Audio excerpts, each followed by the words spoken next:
रेखा के बालों में बचपन से बहुत जुएं थी। इसका कारण था रेखा का कई कई दिनों तक सर न धोना और ना ही सर की सफाई करना। ये आदत उसकी बड़े होने पर भी नहीं छूटी। जब वो कॉलेज गई तो कोई उसका दोस्त बनने के लिए तैयार नहीं था। सभी लड़कियां उससे घिन करती थी।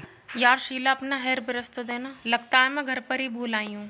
ना बाबा ना, तेरे बालों में तो बहुत जुएं हैं। तुझे तो अपना हेयर ब्रश कभी ना दूं। चल ज्योति, कॉलेज की छुट्टी हो गई है, घर जाते हुए रास्ते में गोलगप्पे खाएंगे। रेखा के सर में जुएं होने के कारण वह हमेशा ही अपमानित होती थी, पर मजाल है कि वो अपना सर साफ करा ले। रेखा, ओ रेखा, ये सर धोकर गीला तौलिया तूने स्टैंड पे टांगा है? हाँ माँ, सर बहुत खुजली कर रहा था तो धोकर आई थी। सारा तौलिया जुओं से भरा हुआ है, सर तो खुजली करेगा ही।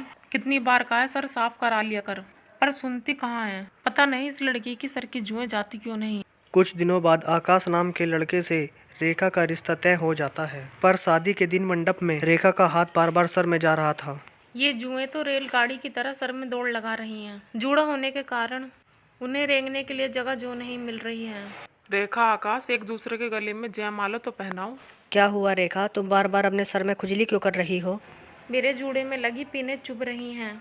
कितनी बार बोला था इसे अपना सर साफ कर ले, नहीं तो जुएं खुजली करेंगी, पर ये लड़की मेरी सुनती कहाँ है। शादी के बाद किस किस से छुपाएगी। रेखा की शादी हो जाती है, लेकिन वो अपने सर को हमेशा घूंघट से ढककर रखती थी। रेखा बहू, तुम सचमुच बहुत संस्कारी हो, पर हमारे यहाँ सर ढकने की कोई जरूरत नहीं है। हम अपनी बहुओं से पल्ला नहीं कराते। माँ जी, मुझे सर पर पल्ला रखना अच्छा लगता है। रेखा जब अपने कमरे में जाती तो आकाश के सो जाने के बाद वह अपने सर को बहुत बुरी तरह खुजाती। वो बाथरूम में खड़ी होकर अपनी जुओं वाली कंघी से सर को खुजाने लगती, जो उसकी माँ ने उसे छुपाकर पर्स में रखने को दी थी। 2-3 दिन तो ठीक ठाक बीत गए।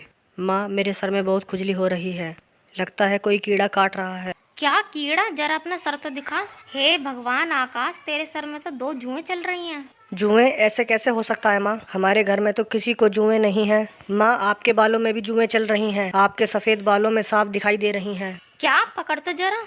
आकाश और उसकी माँ के सर में भी जुएं हो जाती हैं। उस दिन तो बात छुप जाती है, लेकिन एक दिन घर में कीर्तन हो रहा था। सब उसमें ध्यान लगाए बैठे थे। रेखा ने डर के मारे सर पे घूंघट रख रखा था। तभी सबके बीच रेखा का घूंघट सर से गिर जाता है। तभी एक पड़ोसन की नज़र रेखा के सर पर जाती है। हे भगवान, सुषमा, तुम्हारी बहू के सर में कितनी जुएं हैं। छी छी छी छी, राम राम। जुएं वाली बहू है सुषमा की। खबरदार, मेरे बहू के खिलाफ एक लफ्ज भी बोला। अरे हो जाती हैं जुएं तो किसी न किसी के सर में, पर इनसे छुटकारा भी तो पाया जा सकता है।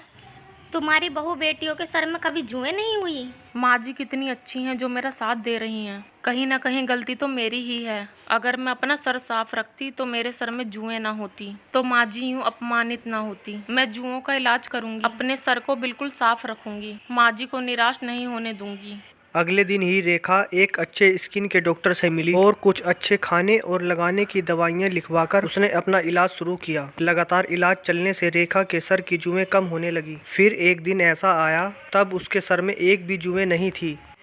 थैंक यू डॉक्टर, आज आपके कारण मुझे अपनी सर की जुओं से छुटकारा मिल गया। सच में मेरा तो बहुत सर दर्द रहता था। अब सीमा बहुत खुश थी। आज उसने अपने सर को घूंघट से नहीं ढका था। वह सम्मान से अपने बालों को खुला छोड़कर घूम सकती थी। यह देखकर रेखा की सास और आकाश खुश थे। रेखा की माँ और दादी को जब ये बात पता चलती है तो वो भी चैन की सांस लेते हैं कि रेखा ने अपने सर की देखभाल के बारे में सोचकर हमेशा के लिए जुओं से छुटकारा पा लिया।